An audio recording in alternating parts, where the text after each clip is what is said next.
Welcome back to the Stoop football fans. It's your boy Lolo. I'm here on another Friday night with y'all to talk about some Premier League action that is going on this weekend. Talk about everything that happened over this little mini break that we've had. Talk about transfer news, all that nonsense. And I've got a couple of guys with me popping on in just a minute to help me with that. But first of all, it's Friday, so cheers. Not quite as satisfying. A little mixed drink for me. Trying to stay off the beer, but cheers to y'all anyways. Salud.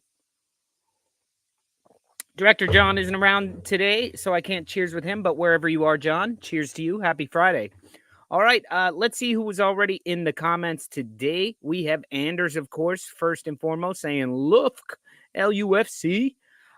Same old Premier League, says Jimmy Bremer's Ghost. Always cheating. That is correct. John Lufgarside, good evening, all MOT.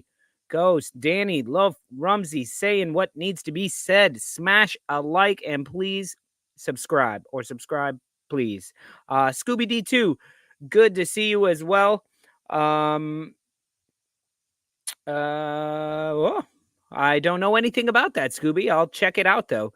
But good to see everybody.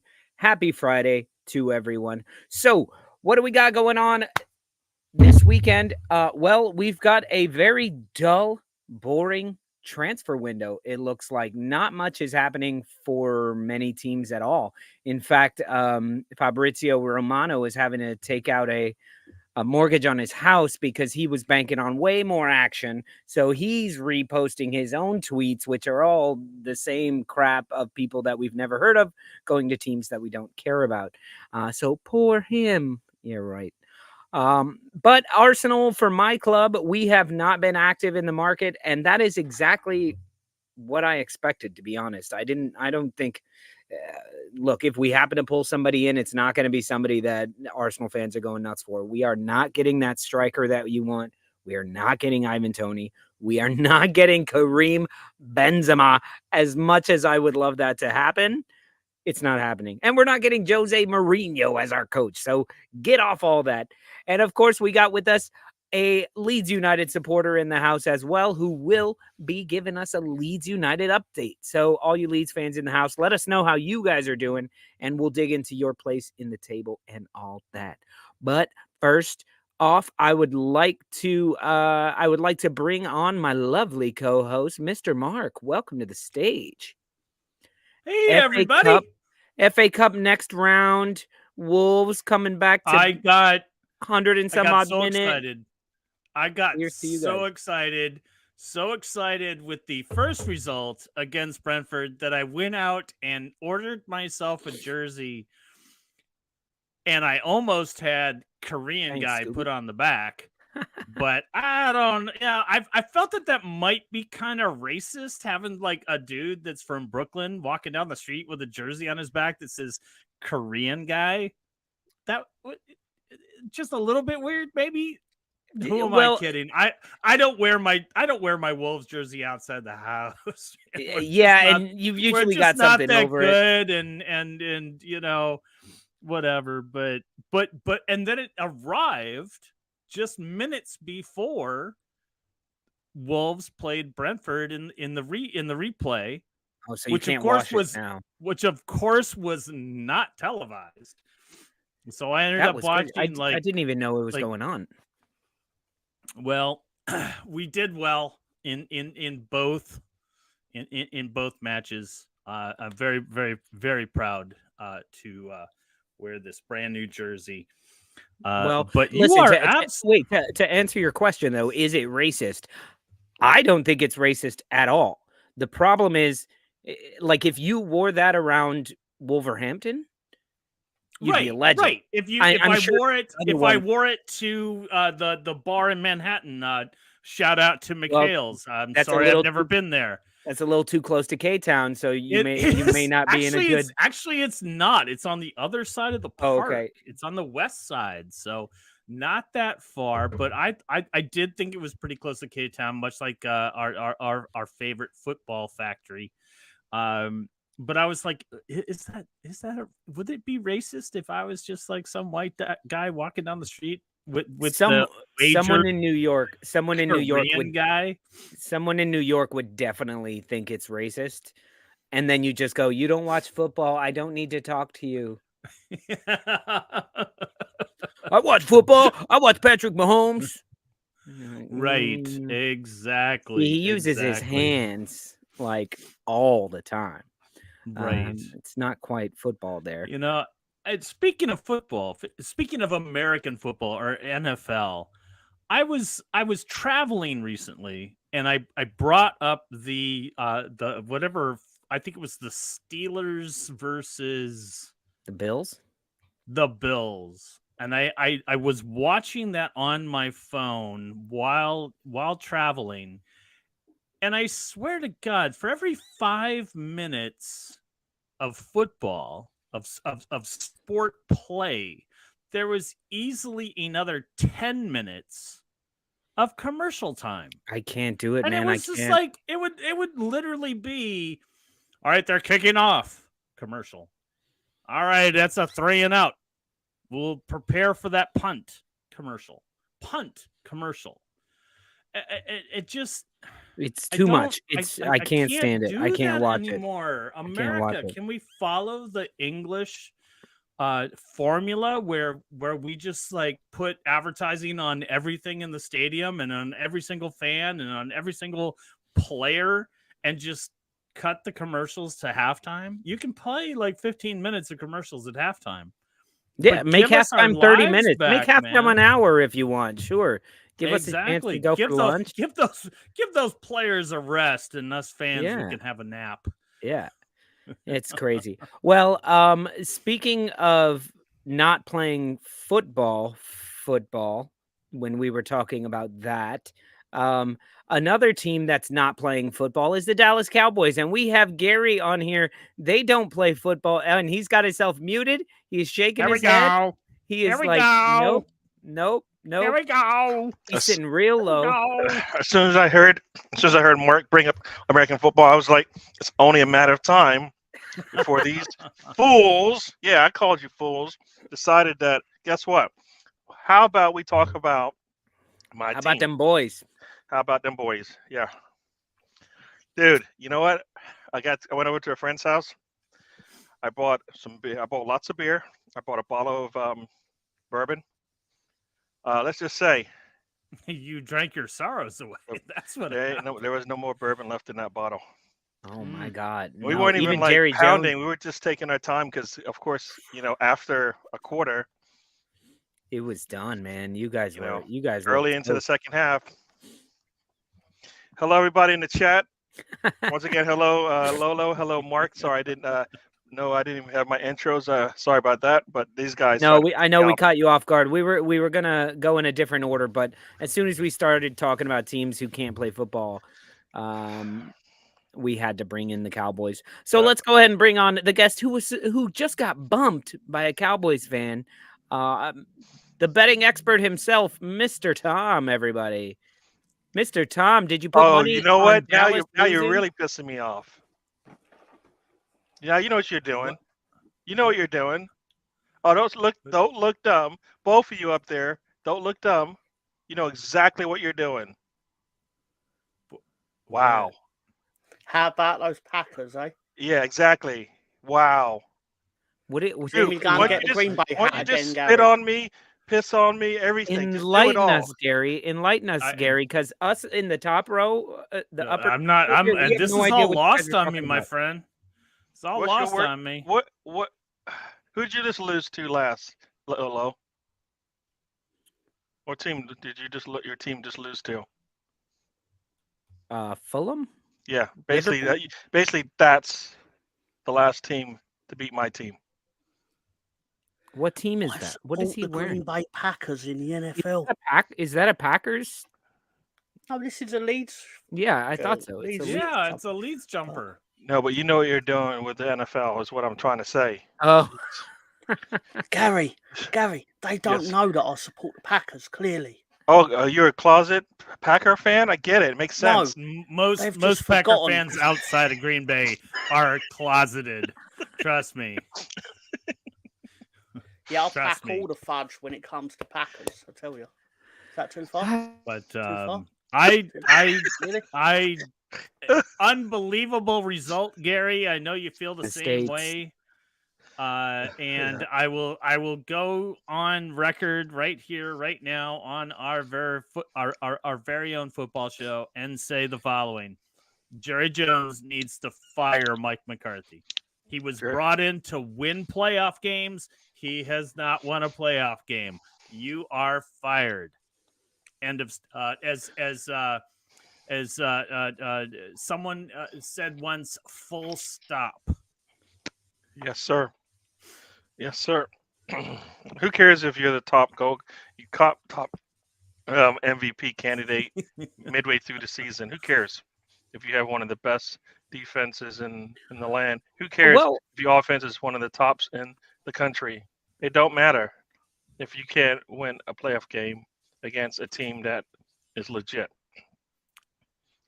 Did you hear that crazy stat that the Packers have more wins at more playoff wins at AT&T Stadium than Dallas does? You know, it was a bad sign when the first game they played there, they lost. And it just has been, just been pain ever since. Right? You open up the stadium, boom, you lose. Guess what? Nah.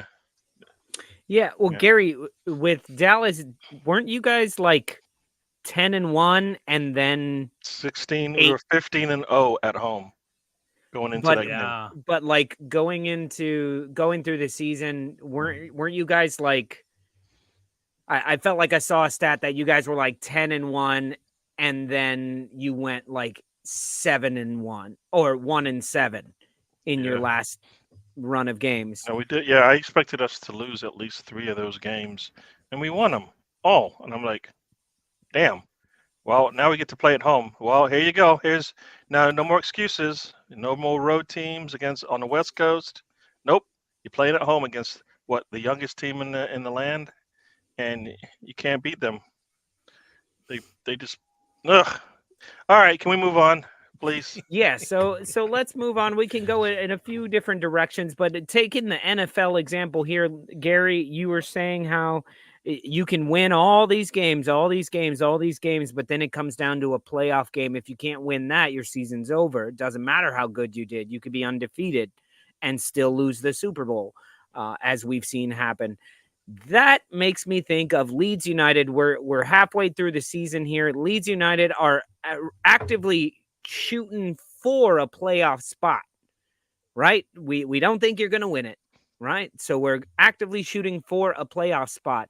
Now, Tom, how confident are you that Leeds will get in a playoff spot? And then do you feel your team has the wherewithal to actually win? How many playoff games do you need to win? 2? Well, 3? you need to win the semi-final, which is 2 legs, 1, and then win the one-off match in the final. So, but that's assuming we don't so you finish need to play second, well for which 3 is games. still a possibility. Second place, second place, you only need to win 1, right? No, second place, you're promoted. Oh, second place, you're promoted second already. is automatic. Yeah. But how confident are you in both of those situations, Tom? Of getting into a playoff spot or first or second? And then if you get into a playoff spot, how do you feel about your team's, mental capacities and Well, we've never won the playoffs, if that's what you mean. But to be fair, this will probably be the best squad we would have had going into that sort of competition. We really need to take advantage of that. But again, we this is already admitting defeat in the fact that we're not going to catch Ipswich, which again, we could win tomorrow and then Ipswich play Leicester on Monday. Yeah, you know what I always say, Mr. Tom. Shoot for the stars. You end up on the moon, you still. Bambi wants to go beyond the moon. Yeah. No, yeah. You want to go beyond the moon as well. You want to hit the stars, dude. And I if want guess what? Burnley If you to be fail, right. if you fail and you get second, fine, you'll take it. Yeah. If you fail and you Yeah. get third or fourth, we're gonna have to settle for that, right? Yeah. I don't play football for Leeds United, so I kind of I have to sit there and whatever happens, really. Like same as on Monday night, Sunday night, where you're like you're living vicariously through your Dallas Cowboys, but you're not out there making the front. Like you couldn't physically have prevented what happened from happening. I think Gary could have physically prevented what I'm not happened, getting good at because the game. anyone could have played better than Dak Prescott that night. You're damn right. Can I ask a quick question, because I don't really know. How many games are there? How many games to a season? 46. So we're well over halfway for championship. Yeah. I don't see you catching Leicester. You might catch Ipswich. I'm not as worried about Ipswich as I am about Southampton, because Southampton are a team that have not lost in like 17 matches or something. Yeah. They're in really good form right now. To be fair, though, they've not played anyone of any real quality in that time. Yeah, but you got to win those games. You got to win those games, man. No, but what I'm saying is, like, don't get me wrong, I'd want to be in their position. Like, despite what I'm about to say, I'd want to be the team that hasn't lost in 17 games. But they've played all the bottom half teams at home. Whereas they've got to come to us. And, like, Ipswich had to come to us, and we destroyed them. And Leicester have got to come to us, and we already won there. So it's still shaping up like we are not out of this. I mean, totally game, not. by the way, you're definitely not. You're definitely not out of it. Yeah. In recent news, very sad to see Luke Ayling no longer with the squad. That kind of, even though he was in the top flight, a thorn in the paw, if you will, of Wolves. We all love to hate and hate to love that B-boy Bill celebration, where he kind of does a somersault. Not really sure what he's doing there, but still a big heart for the team. And are you happy or sad to see him go? It's twofold. It's the sort of thing that once it actually happens, you're sad about it, because then you're really left with like the good times and the things that you achieved with the guy. But we are where we are because we didn't do this sort of thing sooner. We had too much sentimentality to these players that basically, like, let's put it another way. Cooper, Bamford, Ayling, Dallas, admittedly the injury sort of takes him out of this. Forshaw, they were the spine of this team. But they were also the first to get exposed at Premier League level as maybe they can't keep this up. But then instead of actually then replacing that spine, we instead went, no, we'll give them all longer term contracts and we'll replace everyone around them. It's like, no, it should be the other way around. That's elite football. Yeah. Well, we got it wrong. Well, here's the rub on that is it comes down to sentimentality of a ruthless manager, and it's what we don't like to see a lot of times is the ruthlessness of a manager who can completely write off players that took them to a certain level, and the next season ships them off and gets better players in, or keeps them, gets better players in, and we never hear from them. But it's kind of what happened to Leeds United was a lot of sentimentality. It was such a heartfelt occasion to get promoted after so long that everyone in the system had sentimentality to all of these players, and as cool as Bill can be, and his rock star haircut, guitar riff popping up, he's not Premier League level. He had flashes anymore. of it. anymore. Yeah, he's on the tail end of his career He was anyway. Lionel Messi at Molineux for some reason. I don't know why, but he was. He was the flying Luenza against Wolves. You know. What up, BX? Good to see you. That's a song, isn't it? Wolves, Is that a song? Then I got high. Yeah, It was. yeah. We got Sam Greenwood in the chat as well. Who's Sam Greenwood is on a tear of lyrics, I suppose. I'm not sure, but good to see all y'all in the house there. Okay, well, I'm sure we will cover lots more Leeds United stuff throughout the night as Tom pushes his agenda. Is Patrick Bamford still the top scoring goal scorer of 2024? I believe he might just be. I believe he's got 3 in 3, which again, more than Lionel Messi, more than Ring Haaland. the bell. End the season. Blow the whistle. Yeah, stop the count. Oh, Ballon d'Or for Lord Bamford.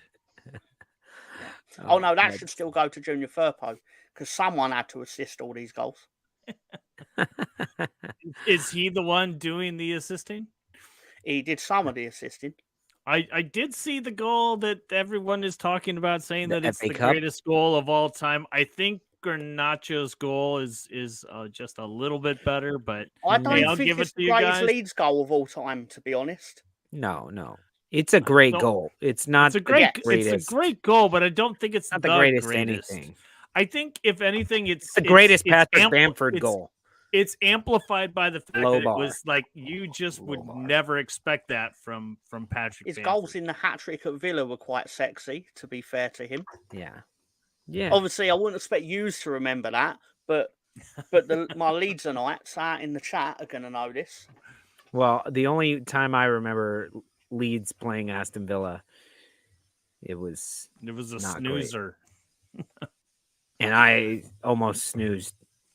Well, because I was that's because trashed. you had 50 beers that day. 50, and then all of a sudden I had some like purple cider drink. It was like berry cider. I think I was with Ben, and he was like, "These fuckers, they're all out of the beer or whatever. They only have this." I was like, "This is like a fucking you taking me to some English forest and giving me this purple drink and saying, 'Drink this and ye shall be merry.'" I was like, "Ye is not married right now." I don't Anyway, know. You crazy were pretty we merry were all that there. day. Crazy that we were all there. We were all there. That's true. Yeah, that's fucking awesome. All right. So let's get to it. Let's talk transfer window. What have you guys heard? What's been good? What's been bad? What's been anything real? We'll get into the fake stuff, which will be a lot more fun, but let's just cover the real stuff. Any real transfers that have even stuck in your head enough to remember? Not specifically an actual transfer has happened, but we've tied Archie Gray down to a new contract, which is probably quite important for us. Matteo Joseph has been tied down to a contract slightly less important than Archie Gray. I think it's unfair to say. And allegedly, we are also, and I say allegedly, but I can believe this is true. We are attempting to convince Tottenham to sell Joe Rodon to us permanently. Joe Rogan. Rodon. I was like, I don't think he plays football, but he'd still probably sell some jerseys. And the promotion of Leeds United in general, if you were on his podcast, he wouldn't be the most random guy to have rocked up at Ellen Road in the last few years, to be fair. Yeah, it's just during this Russell transfer Westbrook was window, I want to hear somebody else other than them dirty Spurs making moves. No one else has done anything. Nope. You know, that's because no one's got any money, and people want. I think it's because everyone's afraid of FFP. Yeah, exactly. I think they're afraid of FFP. You know, and how is it that? No, I'm not going there. No, I mean, Mark, I would actually like the one thing that's floating around there, and it is definitely Leeds related, is, you know, we there's been talk of Gnonto kind of moving on for quite some time, and there's been this like fuck him, he's gonna leave, he's a traitor, and then he sticks around, and now his name is resurfacing in the winter transfer, going to, I think it's West Ham. It is which West Ham. I do think he would do well there. Don't care.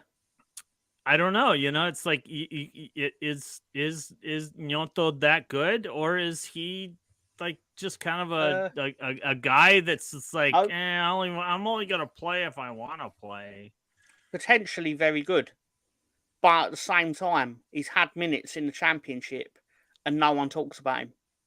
Yeah, He's certainly not a player that I see it given special attention. I've seen teams put 2 players on Somerville. Don't get me wrong, I could end up being totally wrong, and Gnonto goes to West Ham and gets 10 goals between now and May or whatever. But the reality is, for Leeds United, since last year, ain't cutting it. Yeah, I mean, don't you think he he needs to just play football? If he's not going to get enough football at Leeds, then he needs to find out where he can go. I mean, I don't think West Ham is a good spot to go for his long-term career. He needs like minutes. Like some young players need minutes to figure out how to play football and where they can play best, right? He's not going to get the minutes in West Ham for sure, unless he does, like you say, something miraculous that he hasn't done for Leeds, right? So, well, and I think West Ham would be a bad spot because he's very similar to all the players that they have. Smaller, more petite, if you will. Players who are fast, good with their feet, and play out on the wings.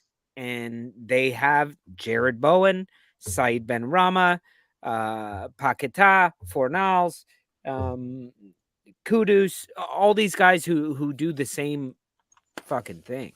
And so Gnonto there doesn't make any sense. Gnonto could go to like Napoli. Why not go to an Italian place? And got the money to pay for him. It actually might make sense. It might make sense because of some of the things that they're looking at. I mean, you mentioned Kudus. He's in the African Cup of Nations, so he's out for a while. But you see how quickly Mo Salah came back. Or not. Well, that's a whole. That's going to be a whole different conversation. But Fornals is injured. Bowen is injured.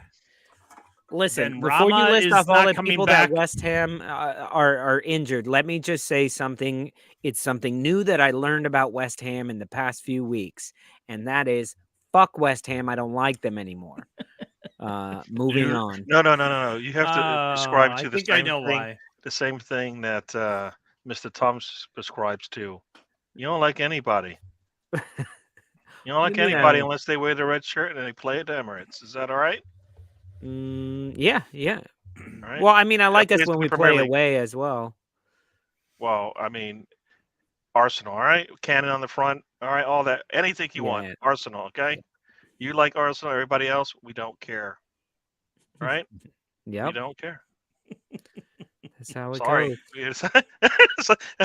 if Mark's if we're playing woes and Mark's crying, you're laughing.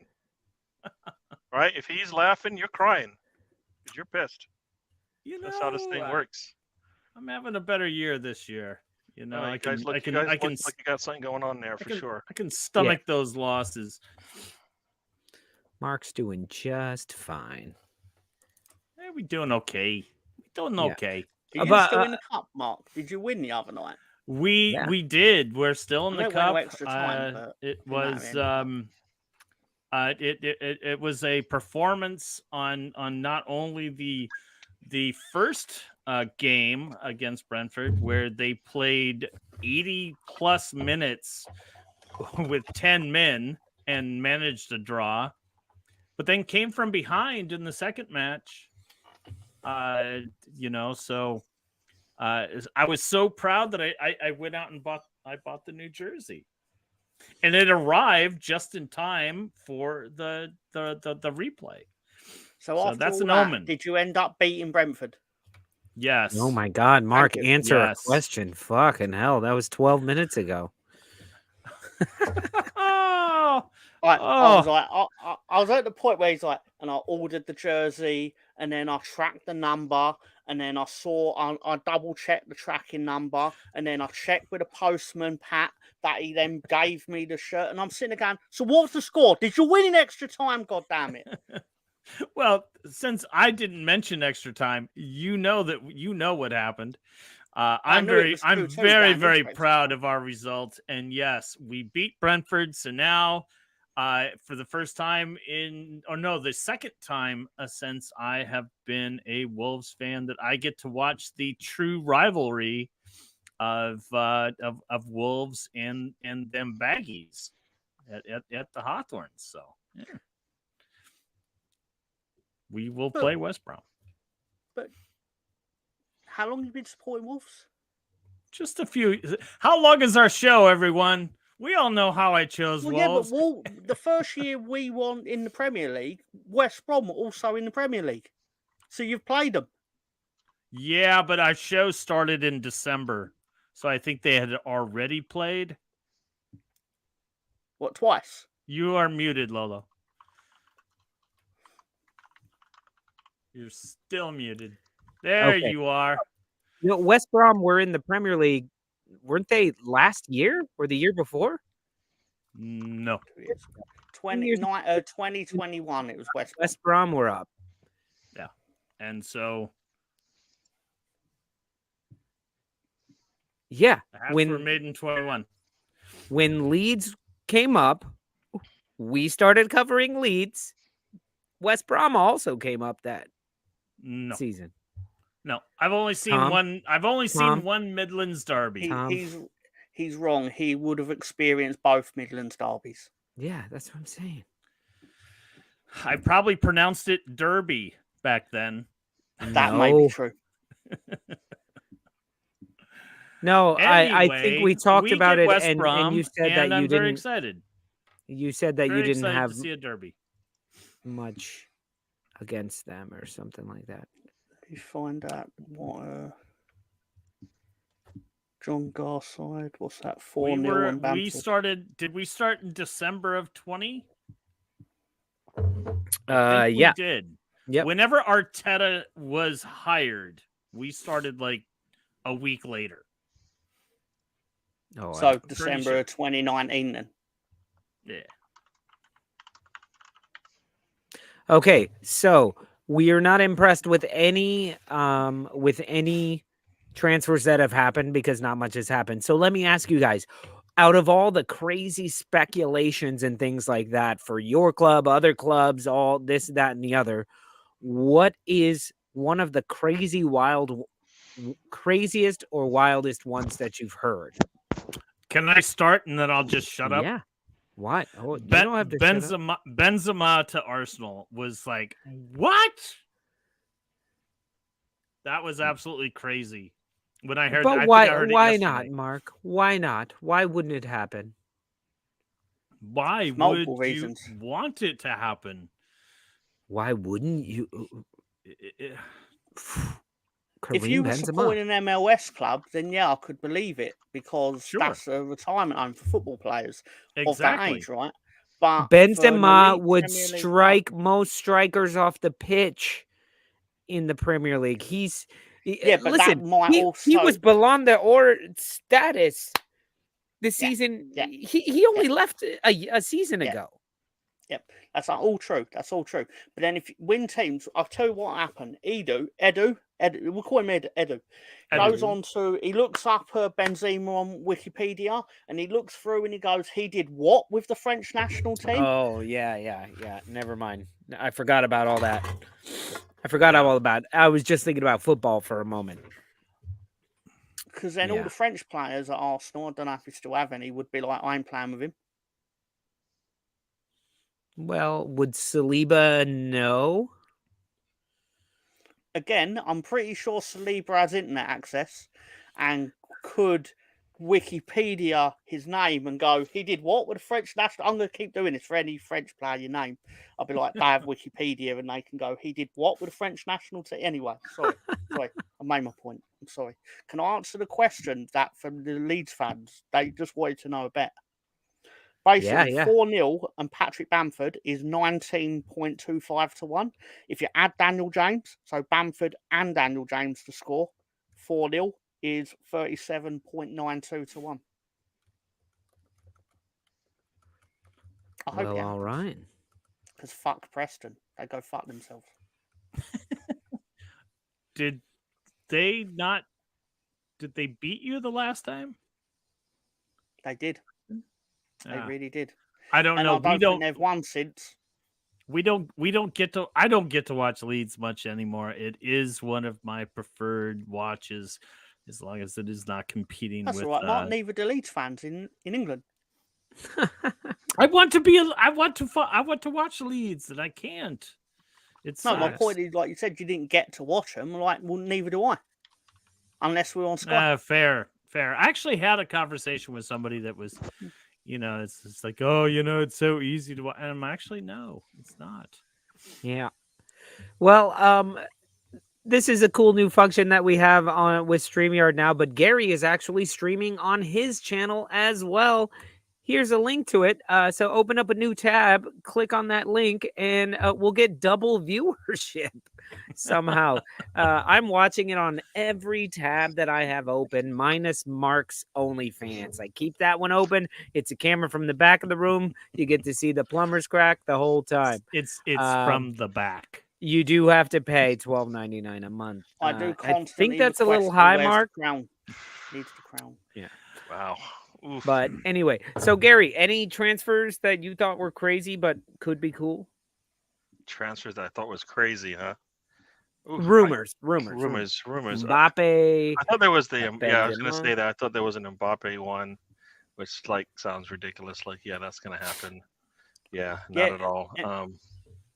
Just you know what? As they said, it's not been that much. There's barely been any rumors that have been worth it. They even like go, okay, that's stupid or that's never gonna happen. So I think this is what the league wants. They wanted this, so they got it. Now nobody's buying anybody.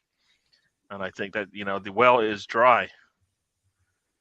The well is dry. So I think we'll see what happens. Teams that need money aren't going to get it because nobody's buying, right? So basically they're going to get a double-edged sword now. So the teams that need the money from the sales won't get it. So they get punished. Everybody's losing points. That's what it seems like what's going to happen. Everybody's going to lose points soon. What's the league going to do then? They're going to realize this is stupid, And then a lot of people. I say we start our own rumors. Yeah, that's what I'm saying. Let's just create some crazy ass rumors. I caught Gary with an ox. Okay. And what's the problem with that? Have you ever been with an ox? Oh, so you have. You didn't even hesitate to say no. That means you've done it. Oh, and I think that sounds like twice. Right. Yeah, that sounds like no, you go for 3? Oh, I think his eyes sparkled with 3. But anyways, nah. What about Messi? Messi coming back and going to whoever. Pick it. Liverpool. It'd be a fabulous rumor, but he is so like monetarily tied up to the MSL that he would just be he would leave so much money on the table. Well, all those players from the Saudi league it's money on the table. Right? We could do like Almiron going to on loan to Burnley. Why not? I don't know. Come on, it's create your own rumor. Okay, hour. well, let me ask you guys this: with Mbappe possibly parting ways, and everybody is saying he's going to Real Madrid. He's going to Real Madrid. Blah blah blah. Thinking about it, if he did come to the Premier League, where do you think he would fit in the best? Which club do you think he would fit in the best with? Like, let's not talk about possibilities or anything like that. Like, I mean, I don't know why he wouldn't fit in with Liverpool. Like we as much as we talk about Nunez and how, how poor he is in front of goal. If you had an Mbappe, like It's not. It's a joke, Mr. Tom. No, because I had a better one in my mind. Oh, okay. I actually thought you could Mbappe or Messi, either one doesn't matter. Stick them in the Everton training session. Okay. See what happens when Sean Dyche takes a look at them and goes, "Right, mate. Thank God you did the voice. I thought you were going to did actually come with something legit. All right, got it. Nonsense. Love it. If we're moving Mbappe around, we are talking about Mbappe. So if we're moving him around, could you imagine if he ended up with Aston Villa? Yeah, with another one. That would be like, because Aston Villa is chock full of people who can drop a ball on a dime, put it at his feet like that. Woo-ha. Aston Villa. Fuck Aston Villa. It's far better. Do you know? Does anyone happen to know if Mbappe is a fan of Deadpool? I don't know. Because if he is, they might do an audacious bid to go, do you want to meet Ryan Reynolds, mate? How do you like It's Always Sunny? Are you a fan of The Trash Man and The Maniac? Do you want to go and play down in Wales for a little bit? Yeah, it's a real place. Damn near killed them. It's not just an animal. Yeah, I know. But seriously, and also just quickly to answer their question, Leeds 3-1, Bamford, Ampadu 121.63 to 1. Bosh. All right, so he just came up with nonsense. So anybody got legitimate nonsense? Great content. Legitimate Mbappe transfer? I say Liverpool. Yeah, I think he kind of fits best with Liverpool right now. Like if you have Mo Salah on the right and Mbappe on the left, like it's kind of fuck. What do you do there? I thought they came to an agreement with Mbappe. I thought they agreed that he weren't going there. That's probably what they've agreed to.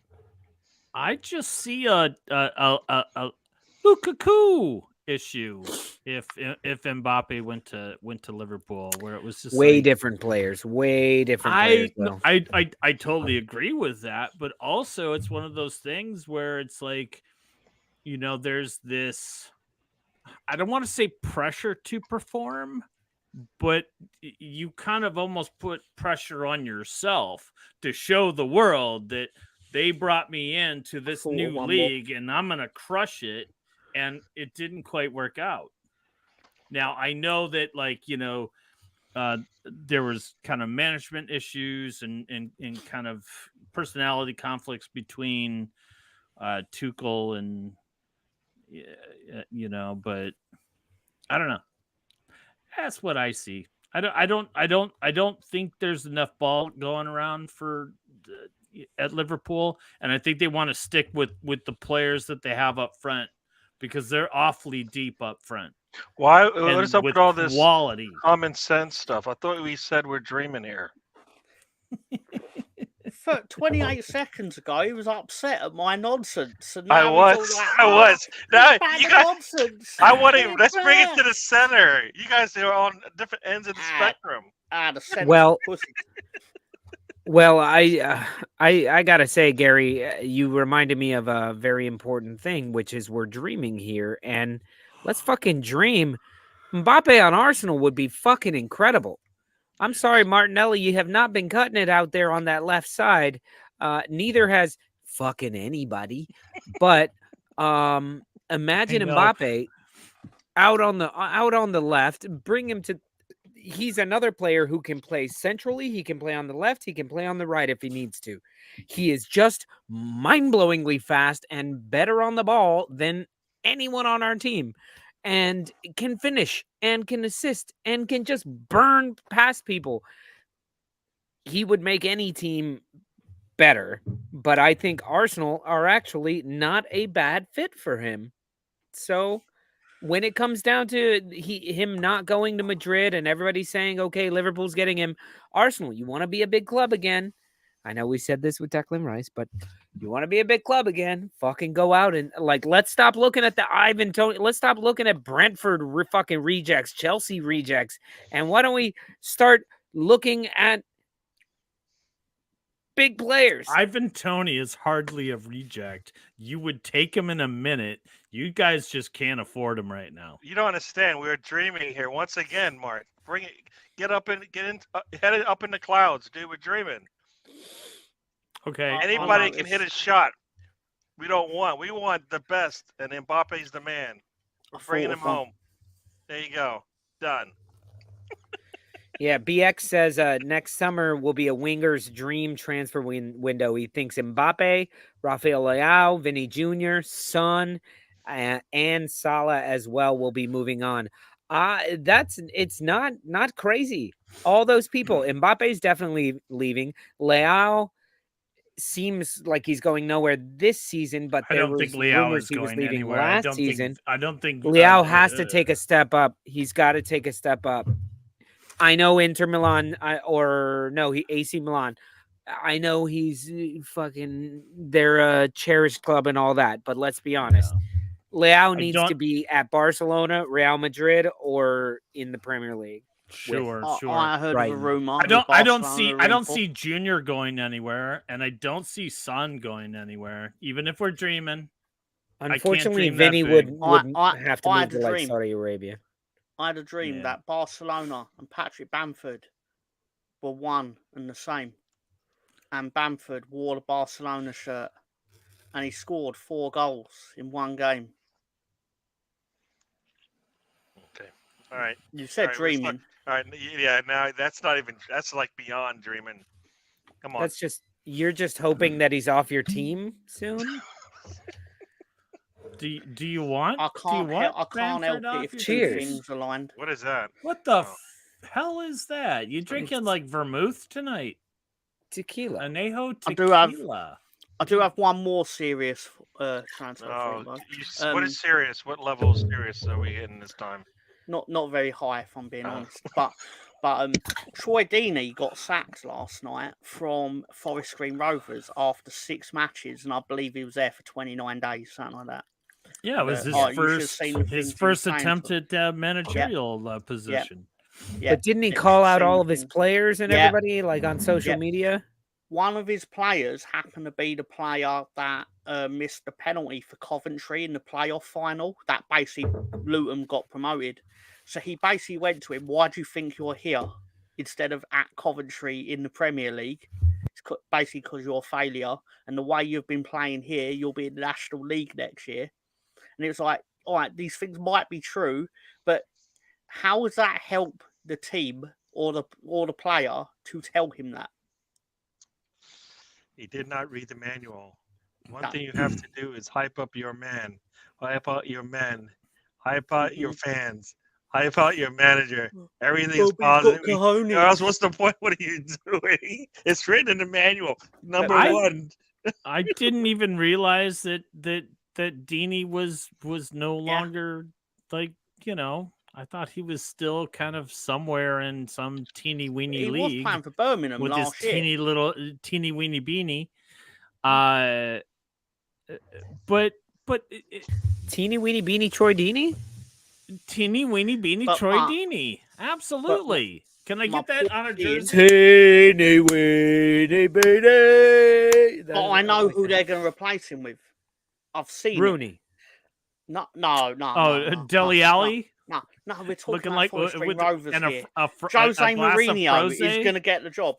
Jose Mourinho, he's available. Jose Mourinho, he probably likes the environment. I don't know. Am I the only one that felt that, when I read the news that he had been sacked, was anybody else shocked? Because I didn't see that coming. Was it something that was out there? I mean, he's not paying attention. Well, he's been at Roma, which was a step down to begin with, and then he was given after being at Tottenham.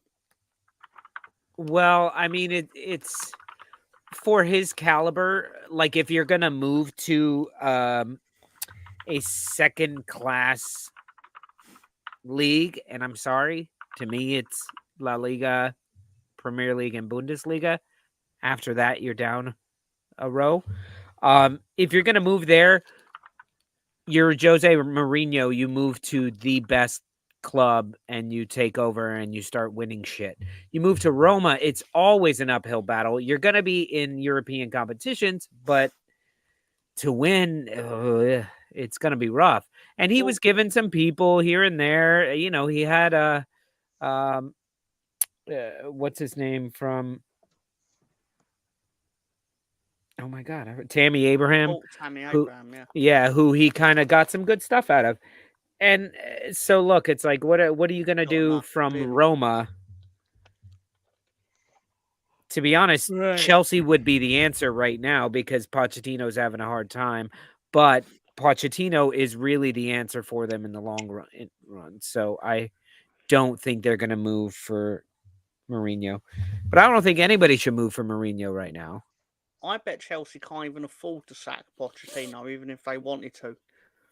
I bet Chelsea are still paying Mourinho. I would agree with that. I am very certain they're paying. And Tottenham are still paying no less than 3 managers right now. I was going to say, the only thing with that, the reason they wouldn't be paying him is because usually these payoffs only occur until the manager gets employment. So, like, they're paying it's kind of like alimony. Yeah, but they're paying Potter right now because Potter ain't took another job. But that will stop the second he goes back into management. That's my understanding of it. The entire amount, or just the difference? I think it's the difference. Basically, his compensation would be basically he'd be getting his weekly salary that he would usually be getting until he gets another job, which would then obviously take over that salary. Again, I could be wrong, but that's generally the spirit of what happens. Yeah, that's no. If Chelsea's paying these managers what they kind of in line with what they're playing the players, there's no rush to go back and coach and manage. I do wonder how many clubs are paying Frank Lampard right now. Then. Yeah, there's no. I don't think Chelsea is paying Frank because I think like it was because he was part-time. It was one of those things where it's just look here, stand here during the matches and don't do anything. We just need you to stand there, and we're gonna pay you X amount. It's like that's a Nuno. Who that's did Nuno. What Nuno's doing right now? Stand in the dugout. While the owner it also comes down to if you were fired or if you.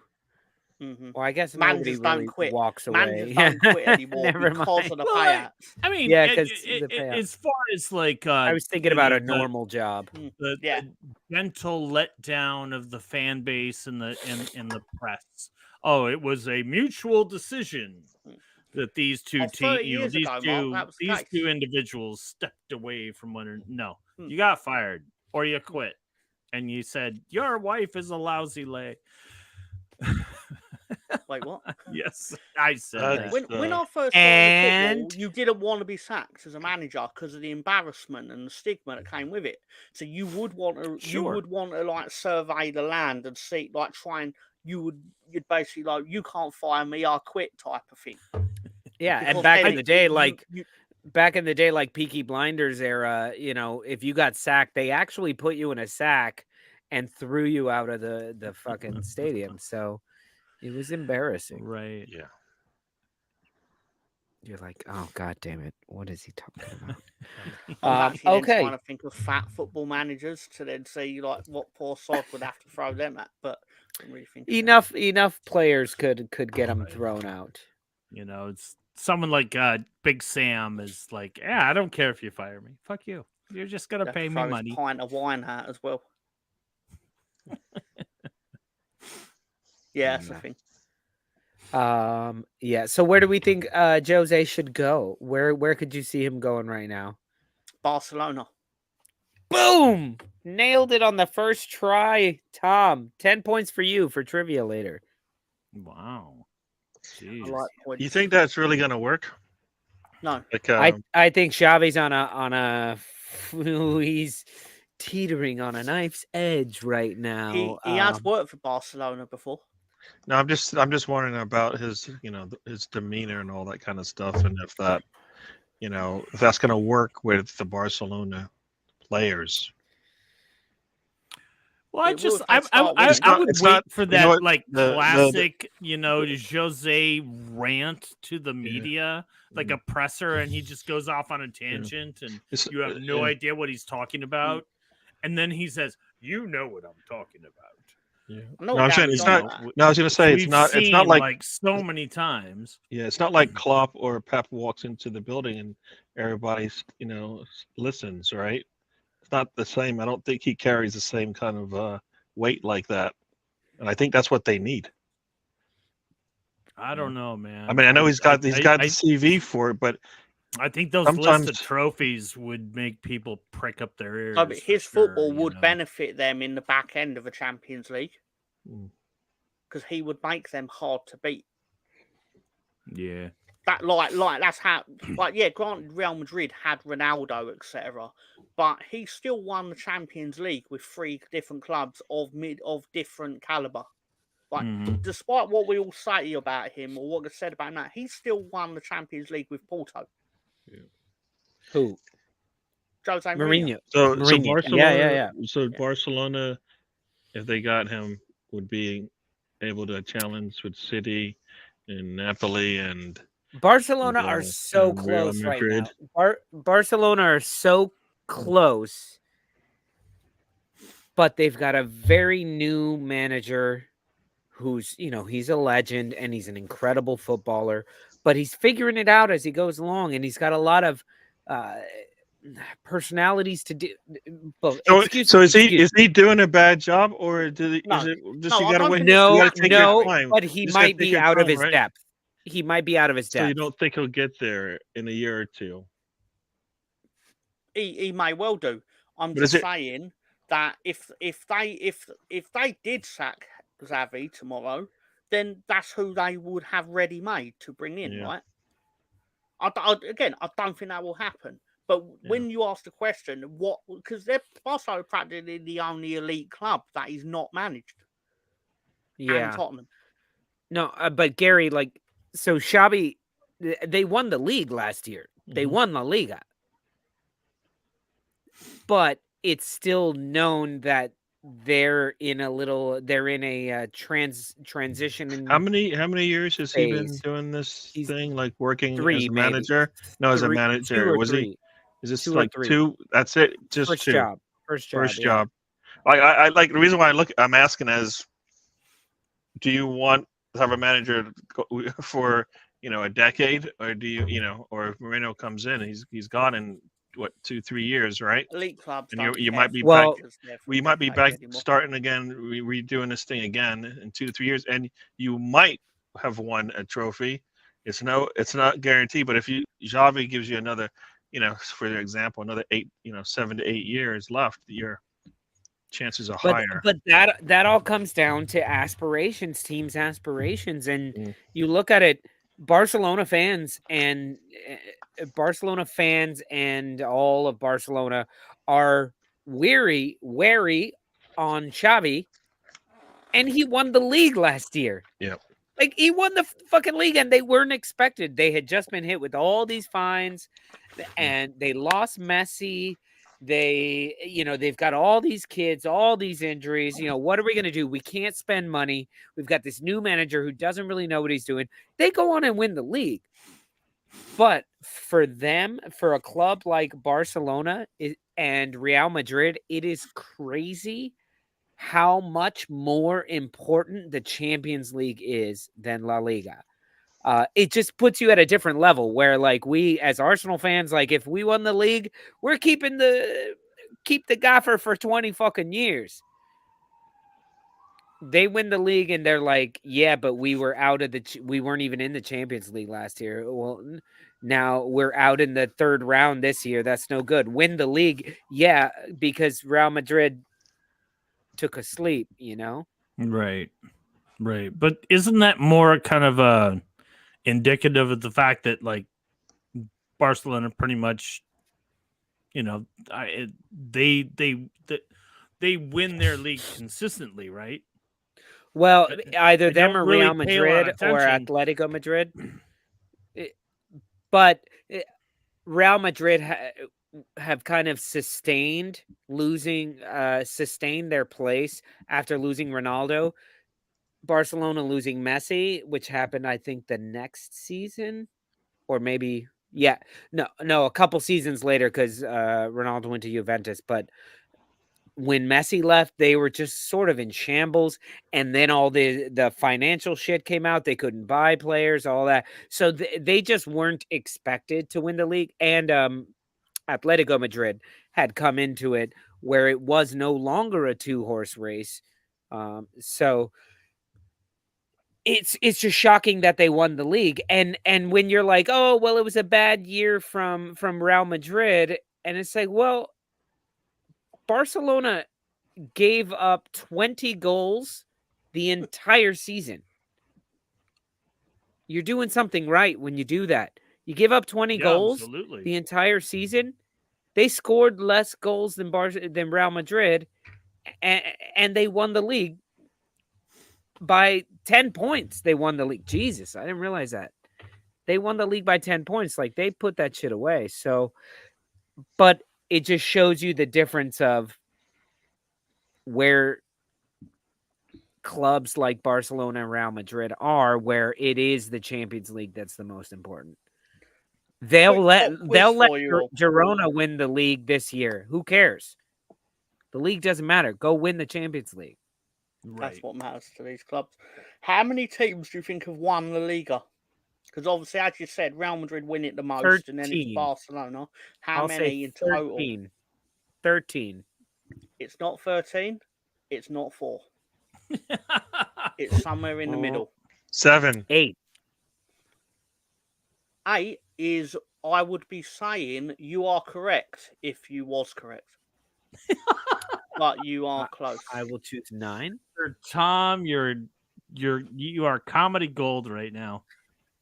Mr. Tom, I would tell you were funny if you made me laugh. Yeah, if you made me laugh, I would tell you were funny. Oh, I can do it. Joe Pesci sat there. I think you make me laugh, funny guy.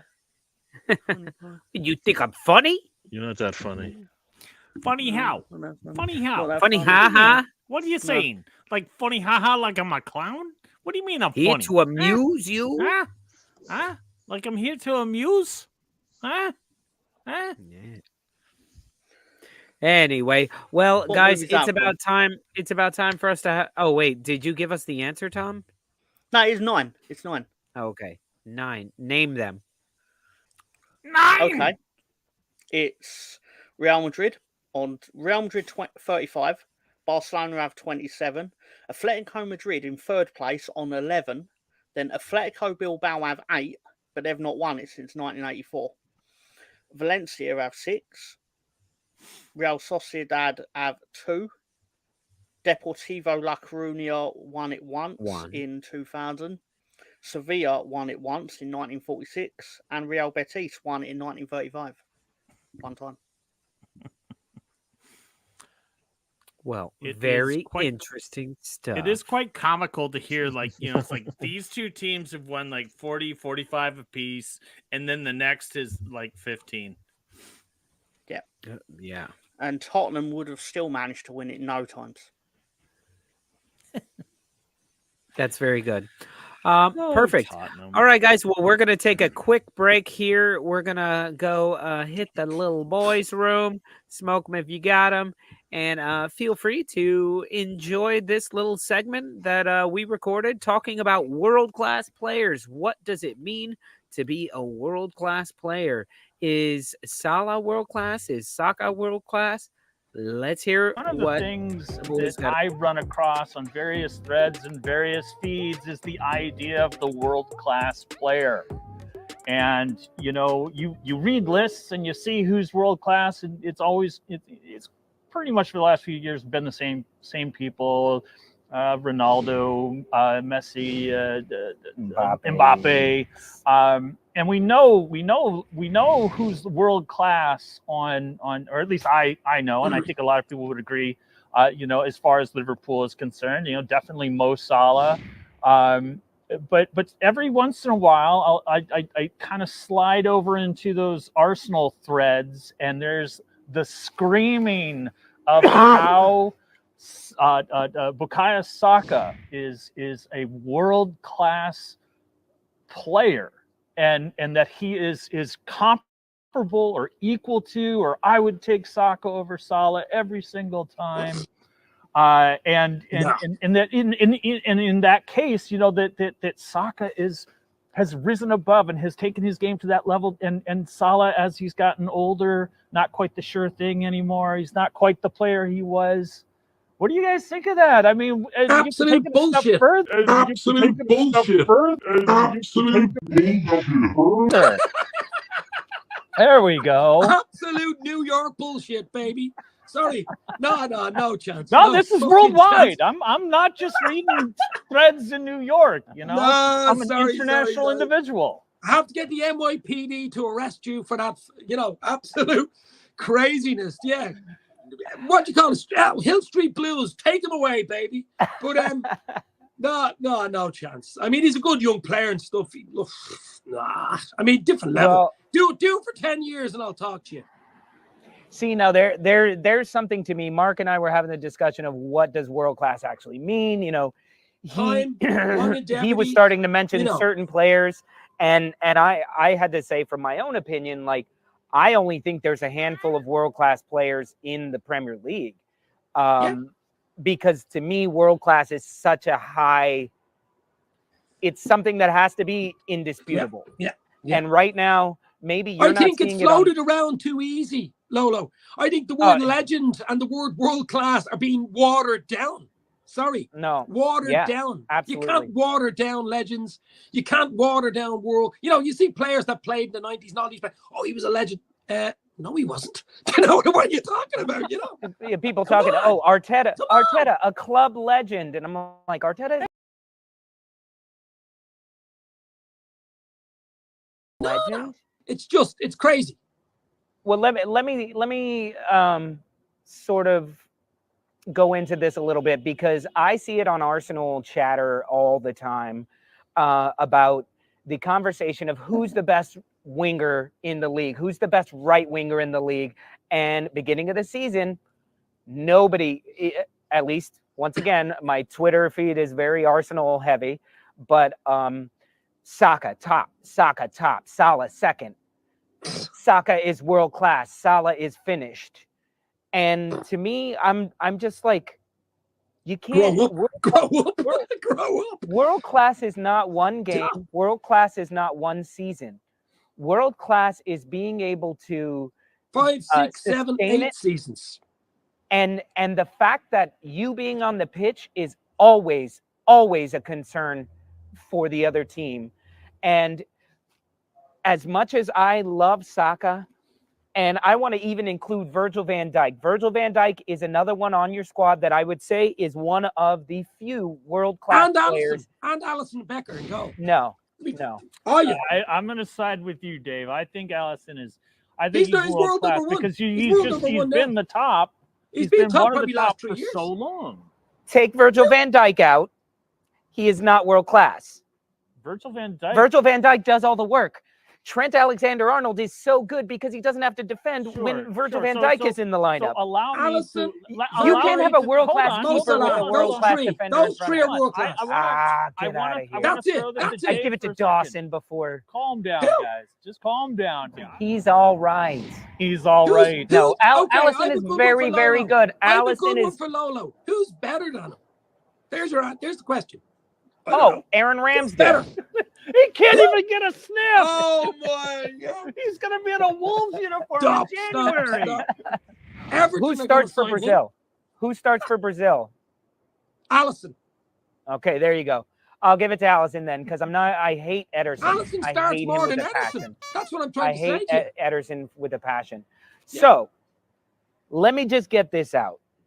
For all those Arsenal fans who are comparing Saka to Salah, they're comparing Saliba to Van Dijk.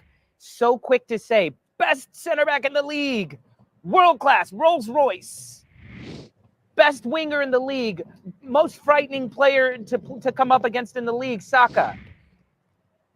I think we can praise Saka a ton. He deserves it. The boy deserves it. He's an incredible player. We can praise Saliba and call him our Rolls Royce because he is. He is our Rolls Royce. He is leaps and bounds better than any other defender we have and most defenders in the league. I think he might even one day be on par or better than Van Dijk. Maybe. But to right now compare going into the last 10 games of a season, you are fighting for the league. You are points away. There's a point or two difference between you and another team, whatever the other team is. Would you rather have Virgil van Dijk or Saliba, Salah or Saka?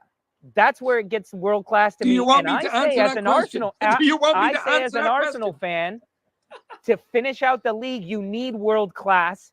And I'm sorry, but I go with Van Dijk and I go with Salah. Yeah. Yeah, All day long, all night long, as Lionel Richie would say, all night long. Big time. Now we're demonetized. Thank you very much for singing that song. He's the only one who watches our show. And then he's just going to pull up in a limo and go, that's my song. Oh, my They're singing it goodness. different. All night long, all night long, all night long, all night. Oh, no, I went into Yellow Submarine. Our sincere apologies to Lionel Richie and his publishing company and anyone else that might have money involved in what we just did. Yeah, I was watching y'all's face watching that, and I was just waiting for the Lionel Richie to pop on, and then just seeing all three of you. What? All night. Oh man. Yeah, that's what it would be. Yo, Chris Baldwin, good to see you as well, sir. Is saying nowhere near as many world-class players around as there used to be years ago. Do you guys think that's the case? Or is that just a bit of recency bias where not recency bias, but where we can look back and say this person was world-class, this person was world-class, where you say right now there aren't as many, but we may in the future. Like, what's the problem here? Are there less world-class players? Well, it's like an old adage, like you never know when you're in the good old. You never know you're in the good old days when you're in them, and you only realise it after the fact. So you will look back in 10 years' time and go, "Oh, that player was a lot better than I actually gave him credit for at the time." Maybe, for example, Patrick Bamford.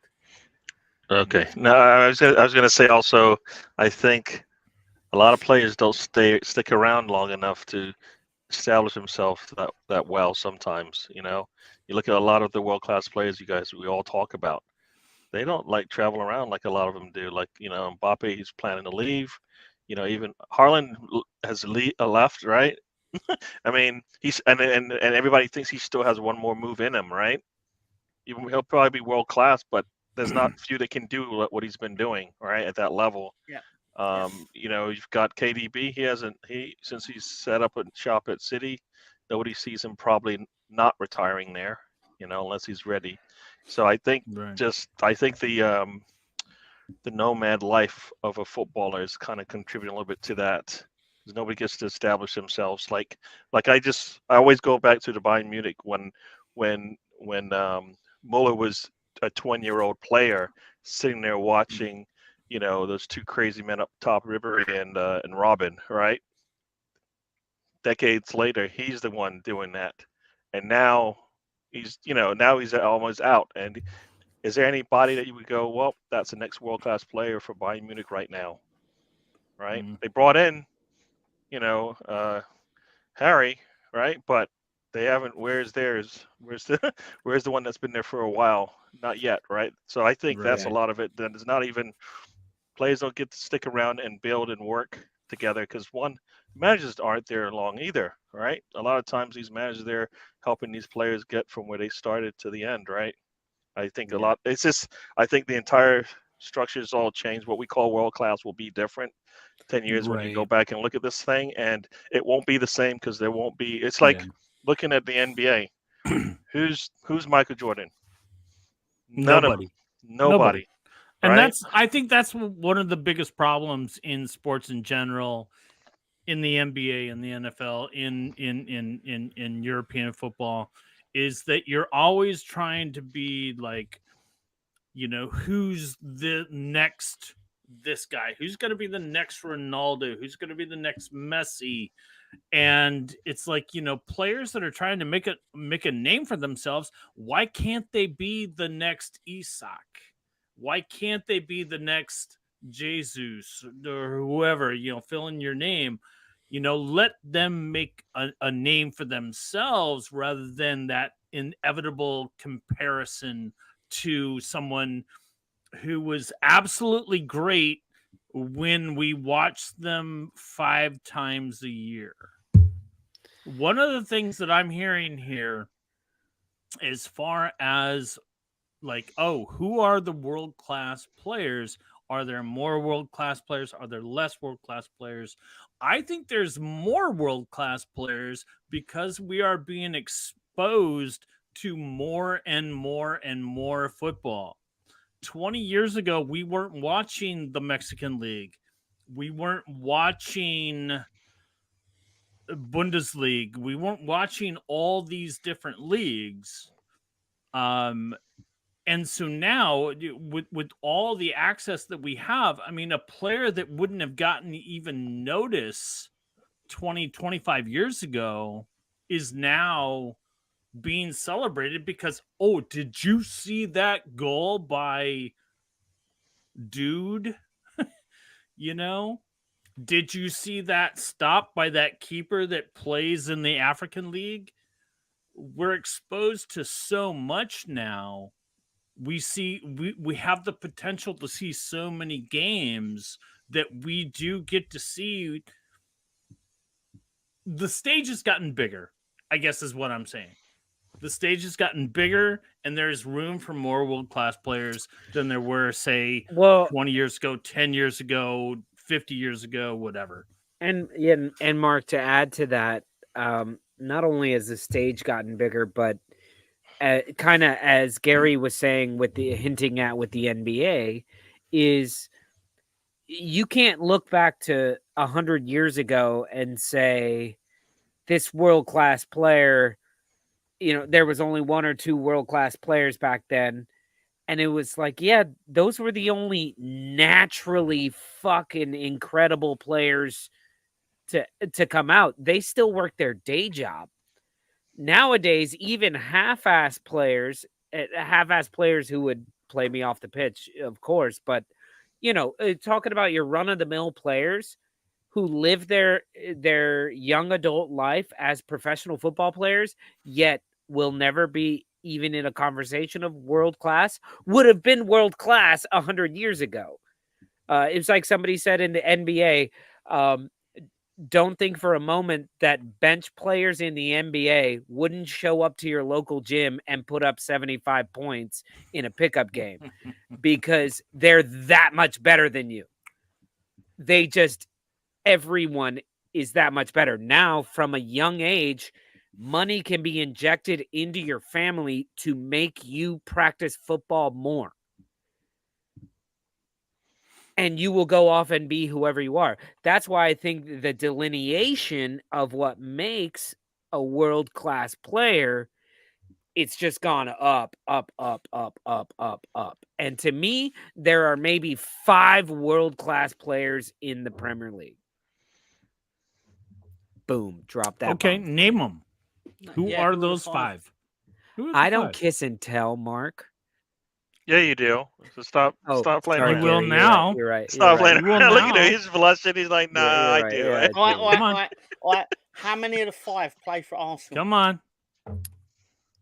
0. Come on, Mr. Tom. Really? We're having a legit. As I said it, Arsenal do not conversation have here. any world-class players on our team. We could we could look back 20 years from now and say, fuck, well, yeah, of course Arsenal won all these trophies because they had Saka, Odegaard, Declan Rice, the three to me who have potential to be world class. Okay, They are not why don't world we class start currently as of now. Why don't we start ass end, start at goalie, move forward? Who are world class players in the Premier League? Ederson's Who's- a world-class goalkeeper. who's our world Allison class is the goalie? Allison is the only world class keeper. Ederson's a All twat. right. Pickford that and all Okay, the why other. personal that bias, is not a reason for him not to be in the list. It does. That Because is- I his biggest myself, It's downfall. not a reason I to might be- put. it's I not a might reason for put him not to be in Pickford the list. there. Is Emi Martinez on this world-class goalkeeper list? Why Nope. not? No, because I mean he's just not. He's In the league, he is nowhere close to what you get from the top two goalkeepers in the league. Not even I close. don't like him, but again, I'm wondering, like, is my bias why I don't think he is? Who, Emmy Martinez? look Yeah, right here. Duffy's Colonel been Ward, fine. Ederson, Allison, and Martinez. To me, the three best keepers in the league. World class. Allison just ticks the boxes for me. As I said in the video, I'm not putting him as one of my world class players. Yeah, I mean, you said 5, so that would not Keeper going to is an include two easier. goalkeepers. Yeah, but Keeper is a lower bar than everybody else, I guess, because no, but if you so what does a world class goalkeeper have to do than what they've done? I can justify why I think Ederson is world class. Okay. Okay, reason why is because he is the goalkeeper that made Pep stop changing the goalkeeper. Because he could have gone with Joe Hart, and he didn't. He was like, no, too many mistakes, not consistent enough, or whatever it is. And then he brought in Ederson. Ederson does what he wants him to do, play out from the back, be a sweeper keeper, which now means that most of football in England has a sweeper keeper because of Ederson. The main reason that I actually think Ederson is world class is because he does the thing that it makes you world class be a goalkeeper is when you're barely involved in the game, and then when you need to make a save, makes that save. Yeah. It's all right, for example, I'm going to use Ian Melier as an example. It's all right making the most saves in the Premier League in a team that finishes 17th 2 years ago, but he's in the game. Like, he's constantly involved because of how much the action is at his end of the pitch. Yeah. Ederson's completely the opposite. How many times do you actually see him in a game? Very, very little. But then when he needs to be on, he's on. Yeah. As I said, these three guys, Ederson, Allison, and Martinez, are all, to me, those are the three best keepers in the league. I'm going to put Allison as world class and Ederson not because of Allison's goal. Okay. Because he scored a fucking goal. Okay. So he came in and he scored it. Was it a header? You know what? For if we're doing this correctly, hold on.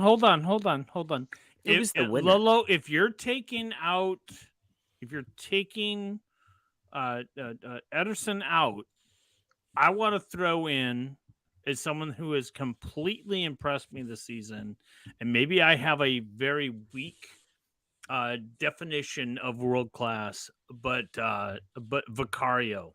But Vicario is world class requires more than just half a season, so it's not even he doesn't even qualify to be even put into a candidate list for world class based on what if you look at world class players that Lolo's talking about, none of them have like 6 months of yes, they've been playing at that level. I have no doubt they've got 5 to 10 years of playing at that level. You don't think playing in Serie A? Was he with at this level of Udese? play that he's right now? We're looking at him as a really good goalkeeper in the Premier League. I'm absolutely dissing Serie A. No, Gary, spot on.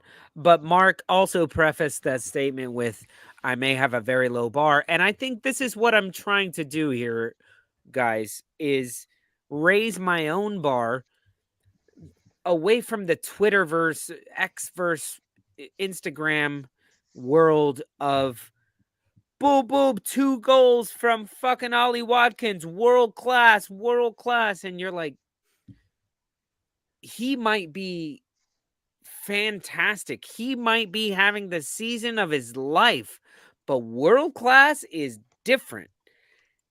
When a player like Jude Bellingham moves to Real Madrid and is better than he fucking was before, Well, you're I mean, like, you notice world class in an instant, and you go, "That's fucking you're world talking class." generational talent in I'm talking in world class. Yeah, man. That's why I won't even put our best players: Saliba, Odegaard, Rice, Saka.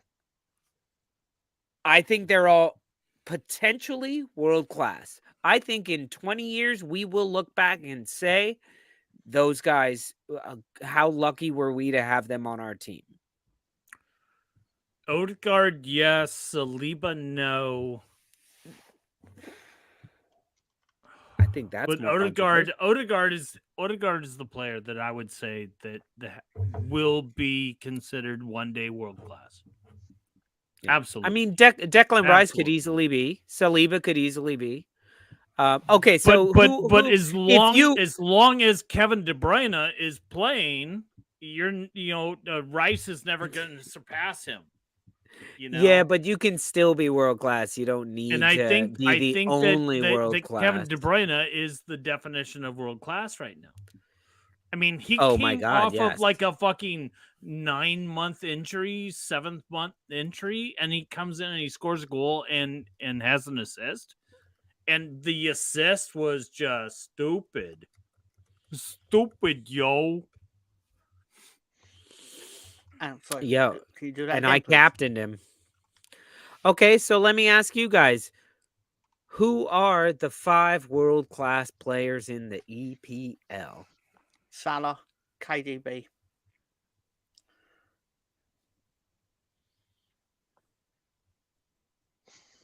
And guys, while we're taking a moment to think so about it, hold on, everybody in the comment section, Maybe Virgil van Dijk. put down in there right now, who are the 5 world-class? If you could say there are 5 world-class players, world-class, top 5, So, I mean, who are the only 5 in the that Premier are League? So okay, in the Right. Premier League? yeah. So let's start with the players that we can all agree upon.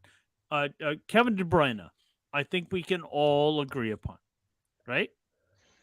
Anyone? It's probably that Lolo? 5 what BX Gunners wrote down. No, we can Yeah, I do think do 5. I think BX we Gunner has argue about a couple. Well, I think BX Gunner might have nailed my 5, and unfortunately, they're on 2 teams, which fucking sucks, right? When it hits you in the face. What about Colonel Ward, Pascal Stroy, Calvin Phillips, Nonto, and Firpo? Nonto, Mr. Tom loves that last one. I know he does. Isn't I gotta admit, isn't that only 4 people, process- or are you counting Pascal and Stroik as 2 different people? I think I would struggle to put. Look, Salah is Julian Alvarez. Salah is world class, but I would take him off the list to put Haaland. Saliba. All right, so Mark, give me your 5 then. Let me hear your 5. All right, world class, and that's where it gets crazy. It could be like, top 5. Haaland. Wow. Virgil van Dijk. Kevin De Bruyne. Ooh, and this is where it gets weird. So, question: you got Virgil van Dijk. So why isn't Rodri would bump him then? If Haaland can bump Salah, right? I could easily do that. But the problem is with Rodri is he's had a couple of red cards this season. Yeah, but I mean, is he world-class player or not? Is the question. I actually No, think that shows absolutely. World-class more player that he is world isn't class. just what he did in the last And 6 it gets months. Remember that. crazy. It Yeah, gets but what crazy. happened I when mean, it's Rodri was suspended? like 5 is They struggled, like, right? you know, When you Harlan might was be able to out, say, they didn't struggle at all with Harlan out.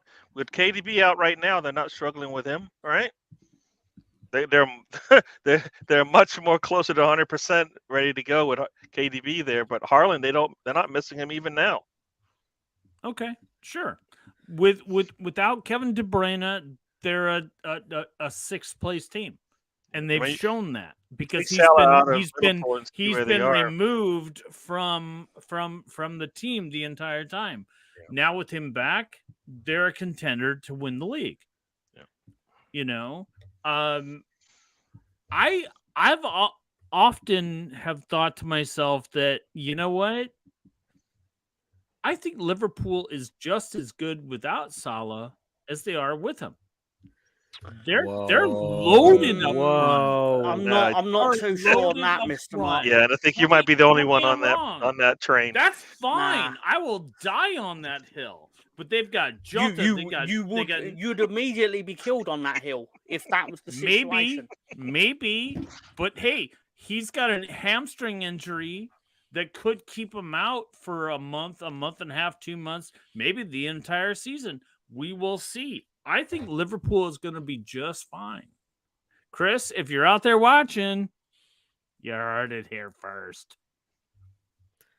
But Bandy says deep Messi, up front. Modric, Ronaldo, Mbappe, and Archie Gray. Jesus, Bandy. Cheers, He's Bandy. right, though. It's No, he's almost right. like this Are you crazy supposed to drink that love much for- tequila in one shot? How's it? Are you like watering only it down drank or like something? this much. No, that's What do you- factually correct. What are you that list. Order me a cab. Order your cab so you can get upstairs. Yeah. Gary, what is your 5? Oh, I'm gonna go grab some more mixers, but tell me your 5. you know, for me, definitely Salah. For me, KDB for sure. I mean, I do like the goalkeepers. I mean, I do like that first go around. I don't know, like if we're saying 5, easy peasy, not even. I don't think there's much discussion. Those would be the 5. Everybody else for me has question marks, and like they still need to do it for a little bit longer. All right, for me. So there are yes others that are playing at world class level now, but when you go with you add a longevity onto it, then that takes it away for a bit. All right. So yeah, no. There are players at that level, as you said, like that big list that we saw earlier with Rodri and who else was on that list? Because there are some good names on that list. I mean, Julian Alvarez, is he close to a Rodri at this point? No, right? No. Kudus, not really. Saliba, I think Saliba, it's the company he keeps that's holding him back a little bit because he's not able to shine enough that it doesn't matter that we have who knows who's playing behind him and who's playing in front of him. You know what I mean? Like right now, Virgil van Dijk, like when he was at his prime, anytime you thought there was a threat, he was like, nah, and they were winning games because of that. You know, Saliba still got time, so I don't think we don't have to rush him that much. Yeah, right? I mean, So, Saliba's super young, but I guess it all depends on what is the definition of world class, and I don't necessarily know that I know. It's a feeling. You know, it's so a feeling. so You it's know a when feeling. you see it. Yeah, you know, Tom, are you just looking at that player and going, "No, you're the best in the world. I fucking love you." Yeah, but it's just that's like, exactly fuck, what it man. is. You could be a West Brom fan and look at a player on the pitch and go, "Oh, I fucking love that guy." yeah, but then if somebody Yeah. said, if I give you Virgil van but Dijk, would you take him? You're like, yes, I'm going to would- take him, right? I'll find a space for him. Yeah, Am I going to take sure. Am I going to take him, But- Rodri? but, Yes, I'll take it. I'll you take him. know, I'll find a spot I mean, for him. what? I mean, we've been talking about it on a couple of shows. Obviously, we shared it on the bio break. what is I've only been watching for a few years. What is that definition of world class? To Anyone. me, know it when you it see has it. a consistency and a longevity to take into account of being consistently badass and unstoppable. It's the reason we've all said Salah more than Haaland, and that's because Yeah. Salah's been doing it a lot longer in England against better Yep. players than Haaland has. Yep. When Haaland gets 30 goals a season for 5 seasons in a row, he will then be in this conversation. But right now, he will be in this conversation, but right now, not in this conversation. There's no rush for him, and even if Exactly. he goes to Real Madrid, it'll be the exact same thing. He'll just continue to add to that list of Yep. things, that Yep. CV that you want out of your world-class player. So I don't think he's going to stop now, because I think he's got the bug, as they say. It's just only going to get crazier from here. He ain't gonna lose sleep over this. He'll be all right. He's a good kid. He'll be all right. But I like to give my 5, but I'm gonna do something quite special for everyone. I'm gonna use bits of everyone's picks. All right. So basically, I'm automatically looking at. We're gonna say, Moss said Bamford. Yeah, that's good. Bandy saying Archie Gray. Great shout. Conche said Ruter. Again, amazing. I wish I'd thought of it myself. Need 2 more. Did anyone else? Calvin Phillips, obviously. And fuck it. Colonel Ward Firpo. That's my 5. 5 great. And they're great lads as well. There you Great go. lads as well. They would There you help go. your nan across the street. Maybe not Nonto. He'd So probably try and sell 'em. since we've mentioned him, Calvin Phillips, what's the rumor out there right now? I don't remember, but there's a rumor of him going. Is it to Newcastle? Newcastle. Well, Newcastle would really love him, and he would be very, very useful on Newcastle, but he's going nowhere. I talked to him yesterday. You know, Why is I that was surprising? talking to him, and Yo, he said, I called that motherfucker and Mate, I sad told what him. happened to that man. and he said, I'm not going anywhere. He says, Pineapple. fuck me, I'm going to fucking Newcastle and fuck that. Nope, not going. Anyway. Okay, you want my 5? Why not? Yeah, I mean, well, we know it. So I'm going to give you Allison, Virgil van Dijk, Salah, KDB, Rodri. That's my 5. And fucking close second there. Like, almost. Do you guys know who's the player that on the Lolo meter is almost punching through right now? Who would that 6th person be? Would it be? I'm not gonna mention any names because that would just give it away. I'm sorry, but I would throw out there Kieran Trippier. Ooh, good one. Nah, he used to play for Tottenham, so fuck God, it's him. cold, Ryan. What's wrong? Why can't you be festive when you want to be festive? What's up with that? Tell him to step back. Wait, what are you talking about? Going after my man's Who is? Ryan. It's that darn Mr. Arsenal podcast. Oh Yeah. You know what? What? Because of this disrespect, he should give me 400 of his coins. Good shout, Chris Baldwin. Son, I think is close to being world class. I think Sonny Boy is close to being world class, but he's not. It comes with trophies when you start to distinguish between the world class players at some point, right? Because there's levels to this thing, and when you've got a Champions League and other trophies, and I think it just Those matter. Those matter. It adds to it when you're trying to They distinguish. matter. They When you're trying to distinguish between the players, because people brought up Martinez, right? And in the league, not as the same player as what we saw in the World Cup, right? Success is relative, right? So I think it's Right. if you're going to bring Martinez into it, and he's not the same player in the league, he doesn't have the same confidence like he had in that World Cup, right? That World Cup, Emmy Martinez, and then in the Premier League, Martinez, not the same. He just doesn't look as confident. He's not doing the same things. People aren't pissed off at him as much in the league. They're Right. laughing. I don't agree on the trophy thing. Well, it definitely changes the dialogue, of who's considered you don't world agree class. on that, if Tom? that is No, I agree if with that's what BX is if saying. that's the part of the criteria. If France it won definitely the penalty shootout, narrows a lot. sorry, for the that was Premier rude of me. League. Sorry. No, go ahead. If Tom. France wouldn't have won the penalty shootout, so then Mbappe had another World Cup and Messi had none, would people have stopped saying he was the greatest player of all time? Of course they wouldn't have. People would have still pushed that narrative regardless of who won. He wouldn't that have won the penalty shootout. last trophy that he won, right? Probably wouldn't have won that last individual trophy if he. Oh, no, you don't think he Messi might would have play won. in 3 He might have years? won the Messi will be MLS fine to Leagues play Cup. in 3 years. Yeah, he'd be fine.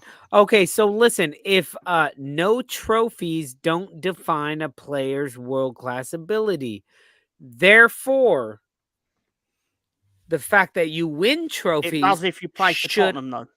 should also not. That's my thing with Emmy Martinez is you keep calling him Emmy Martinez. I almost said Martinez. My dad would smack me in the face if Sorry, he heard me ever I say swear I've Martinez. heard that name being used, and I don't know. So what is it? It is Gary. White people publicly use Oh, I'm this. sorry. You know what? Don't classify me with those people. Yeah, well, don't say it then. Sorry. Who are you calling white, Gary? Wait, what? What? Like I'm? Come on. Why don't you call me? Why don't you call me what I am? Which is kind of a don't say. pig, Just don't say it with a know? Spanish Come list. on. I'm not like a white guy. I'm not saying at 1:42 a.m. to be racially abused by Gary. Gary. Jesus Christ. I gotta say, Mr. Tom, that you and I shouldn't have to go through this at any time of the day. Yeah, Mark, That is true. Mark. Because I am historically, so sorry this suffered a happened lot. on my show, and I apologize. Sometimes these people, these Cowboys fans, they talk to people in a way that we're gonna move on if that's okay. If I could just add to that. I would not like you Dallas to, but Cowboys need to change their name. Oh my gosh. They need to change their name to the Dallas Tampons. Because they're only good. They're only good for one period, and they've only got one string. Damn. You went there. People. Who's Ari? I don't know who Ari is. Ari Redknapp's channel. He's been drinking that tequila. He can't type anymore. No, I've been drinking that tequila. I typed too fast for my laptop. I typed too fast. It's like, yo, I didn't get that. You want me to send it? I'll send it anyway, but I didn't get that first part. And it sends it, and then I go, stupid computer. Oh, man. All right. All right. Sorry about that. I mean, white people. Martinez. Yeah. I didn't say he started it though. How comes he starts it and I get all the? And I get all I know. Because you're a Cowboy fan. Because you're a Cowboy fan. So tomorrow, super early for us in the United States, and maybe not too early for Mr. Tom. We've got Arsenal and Crystal Palace. What's happening? What's happening tomorrow? I'm scared. I keep saying I tell this all the time that Arsenal's good for 3 goals. I keep saying it in my head and like I can't say it anymore. Can we score one goal first, and then I'll worry about the second one. All right, that's where I'm at right now. Like we just took a vacation. They got all the sun and the steak that they wanted, right?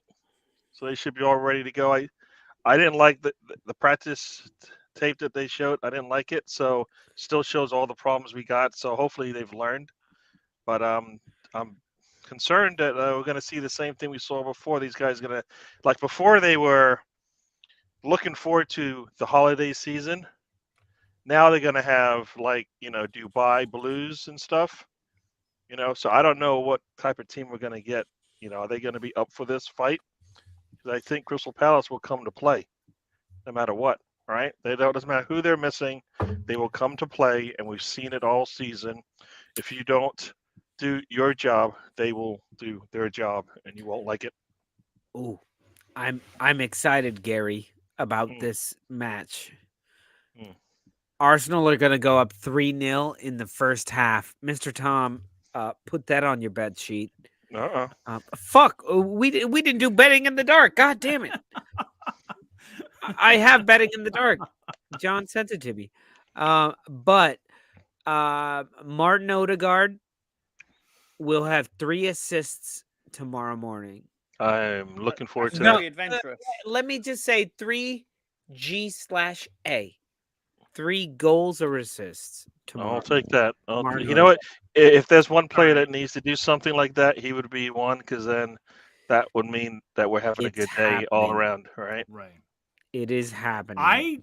I don't give 2 fucks about this match. Actually, I do. Well, you do, But because you're what about I to. do love is the response that Roy Boy gave when he was told about the Arsenal.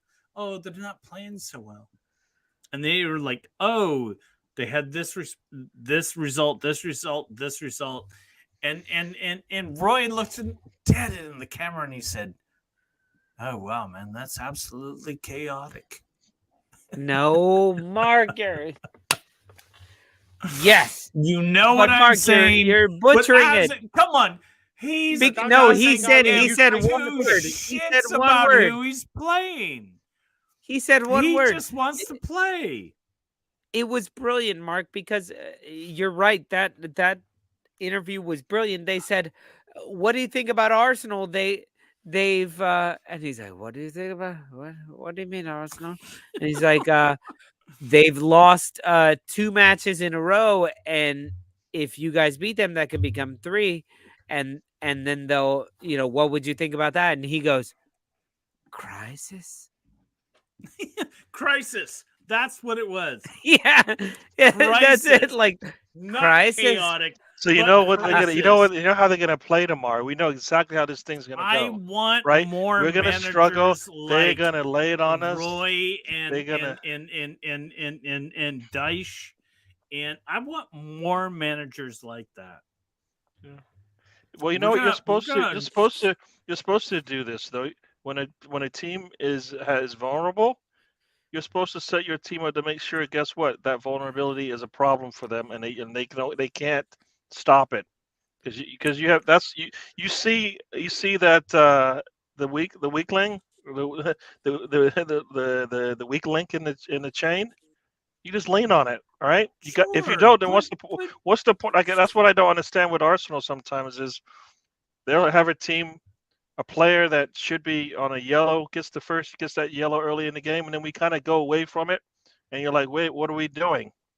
Punish them for that player with the yellow. You know what I mean? Because guess what?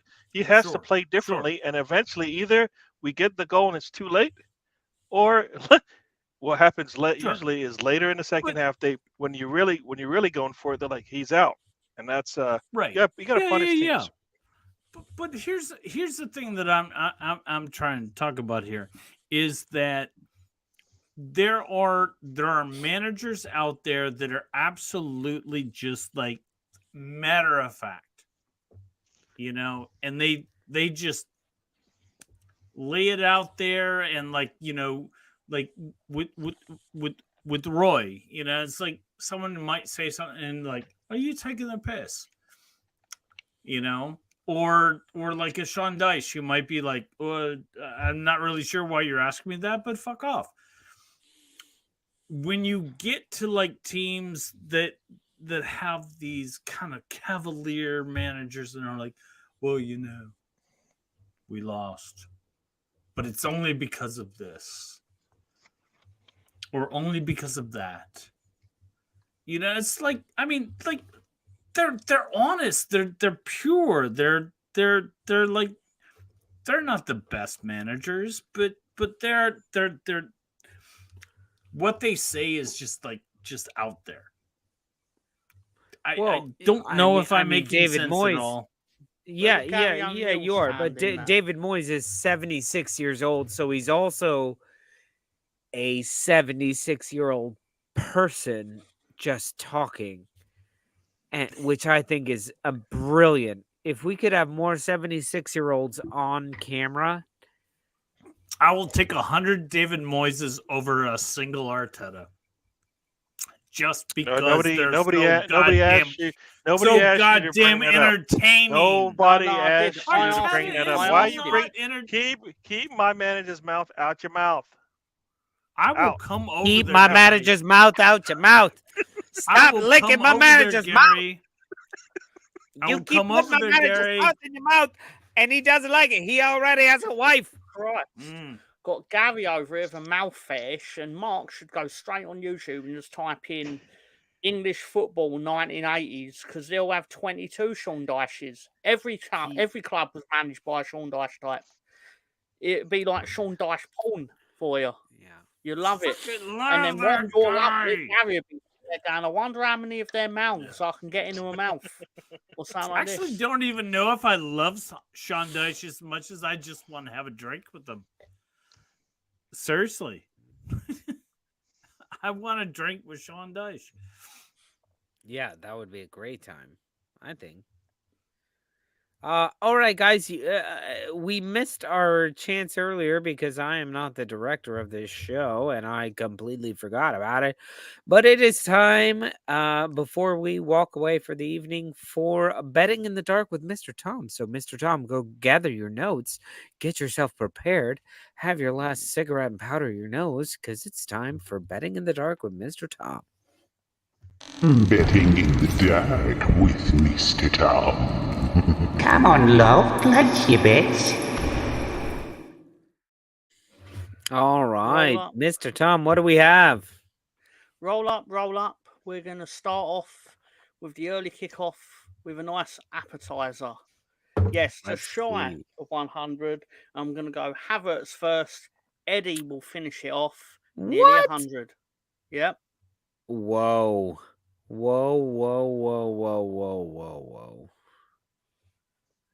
Gary.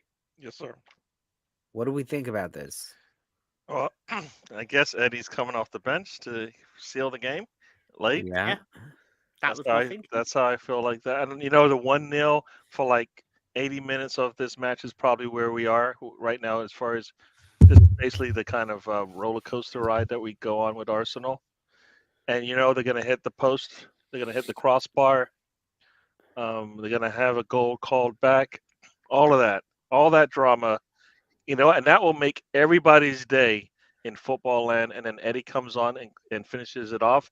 And then we're laughing because, but I could see that happening, but I can also see craziness happening because that's kind of how this season has gone. So I'll go. I like what you're thinking about there, Mr. Tom.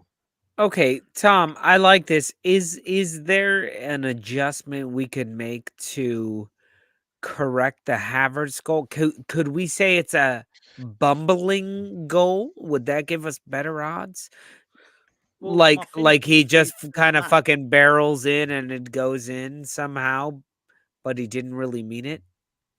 Well, the perception of Eddie is that he's a bit of a flat track bully and he only scores against like the bottom half teams. So yeah. I've gone with that. And obviously Havertz, because whenever people start getting on his back, he makes something happen. And I perceive this will be something happening. Yeah. Both of them. Getting people. Tom, you're gonna lose me so much money because this one feels so good. Like I want to put a $5 on it. Oh, don't put $5 on it. That's silly. If anything, put 50 cents on it, just in case. No, because it's weird enough to happen where, like, I think Saka will hit the post, Odegaard hit the post, Martinelli hit the post, and then Kai Havertz will be running backwards, and somehow the ball goes off of his head and it goes in. And he's like, wait, he doesn't even know that he's scored. No, you know what? He will trip over the ball. Somebody will hit it. It'll go off the post, come back. He's laid out on the ground. He heads it in. Yep. I'll tell you exactly what will happen. They're like, oh, he meant to do that. He meant to do that. I'm not going to dig out Arsenal fans, but I'm going to tell you exactly what happened when this happens. Is that I will be happier about... This is the first part, the Havertz goal. I will be happier that Havertz has scored than half of the Arsenal fan base. Not okay, maybe not hot. Yeah, you're right. You're right. I'm being generous when I say hot. You are. Moving on. Basically, Ivan Toney's already told me that this is going to be 2-2 and he's going to score 2 of the goals. So we're just really gambling on whether Chris Wood is going to score one of Forest's 2 goals. So. Well, I think Wood scores. He's on a tear. He scored like 4 of the last 6, hasn't he? Yeah, but 3 in one game. 3 of them are in one game. Jinx. You pinch poke, you owe me a Coke. All right, I think Ivan Toney blanks. Oh, Jesus. I've got the touch sensitivity on here. I think Toney blanks. Just they will be getting him the ball as much as possible. Because they have nobody else. Exactly. They have nobody else. It's not like Tony's going to save their fucking season right now. Like, their results show it as well. They've like won 1 in 8 or something like that. Because they've been without Mbomo. They've been without so many key players. Can I ask? I mean, Ivan Toney is going to play in this match. Yes. Is he going to start? Yeah, I'm pretty sure Will that he as well. Start? They are not in a position where they can afford to fuck around, are they? I would put money on Toney scoring 2 if he starts. I don't think Forest scores 2 because I think they've got that point deduction in their head. Yeah, because that went really badly for Everton, didn't it? That Brentford will get from Toney coming back, given the fact that Mbuemo is hurt. Yeah, man, they're gonna crush them. Teams love artificial. I don't see it as Desmond. I like Toney scoring 2 goals. I like that. Chris Wood to score. I think Toney scoring 2 will be the sacrifice of Chris Wood scoring. I don't think that Forest scores at all. No, I think they're in the juice. I think they're in the juicer right now, and they're just kind of like freaking out because they're going to lose 10 points or something like that. I'm not really sure. I mean, hopefully, yeah. But I don't like this one at all. Sorry, Tom. At all. I lost my Mr. title then, didn't I? It's unfortunate. So maybe I can get it back with this one. Yeah, I'm going for an upset because I don't recall Liverpool doing well at Bournemouth. Now, someone might turn around and go, "Oh, last year they won 4-0 or something like that." Like, fine. But generally, I've got vivid impressions of Liverpool going to Bournemouth at 12 in the afternoon at the lunchtime game, and Liverpool not enjoying it at all. But they may have even had a like. Yeah, but you didn't beat them 9-0 at Bournemouth, unless you did. Anfield, weren't it? I don't know. But my point is, that Bournemouth team are doing a lot better than the Scott Parker Bournemouth team. But to be fair, Scott Parker couldn't get a tune out of a bunch of 9-year-old girls, I suspect. So, you know. I might make a little bit of adjustment here. Just a little bit. It is the 4:30 kickoff, by the way, on Sunday. That's important. Yeah, that is. All right, never mind. Theory. Oh, did that change things, Mark? Oh, it definitely changed things. Definitely changed things. I struggle with Nunez to score. I might replace that with Jota. That's a good shout. Good shout. But I figure they will start with Nunez. Hence, they definitely will. Yeah, that's why I figured it'd be him. But also, like with the 9-0, I think they will go for it more because of that result from last year in the back of their mind. Because many of those players probably played in that, or some of them did. Yeah. Who else is going to score for Bournemouth, Colonel? Well, I mean, Solanke would be the one to Solanke or Patrick Kluivert's son. what's the other guy? I forget. Anyway, I want Solanke for Arsenal if they're going to sign a striker. no, he's another Eddie Nketiah. Solanke is Nketiah on Bournemouth. He moves so much better. Okay. And Nketiah just sits there and he waits for the ball. Solanke moves to get the ball. He's like, hey, give you an opportunity here. I don't know. I think Solanke for Arsenal would be amazing. And it would cost you absolutely fucking nothing. No way. Cost you Bournemouth aren't going to get rid of 20 million. It would cost you 20 million. No You're way. out of your mind. No way.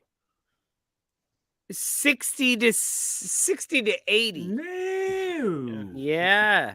No, Yeah, my because friend. at that point, you're buying Isak. You're buying. No, you know, you're not buying Isak for 60 or 80. Because they're not selling it. Fair enough. Fair enough. That's the thing is Bournemouth. Who else do they have? If they sell Solanke, they're relegated. Bournemouth paid 19 million to Liverpool for Solanke. Yes. So I'd be very surprised if given his recent for form 20 for them, that they would sell him for 20. That would be very surprising. That's not what I'm not saying. saying they'll get 60. You buy him for like 35, 40, which is way better than what Isak would be costing, what Ivan Toney would be costing. It's just crazy, but in much. In all honesty, Mark, Tony, Solanke, who was the other one you mentioned? All those players. The thing is, they can all become 100 fucking million at this point if your club doesn't want to sell them.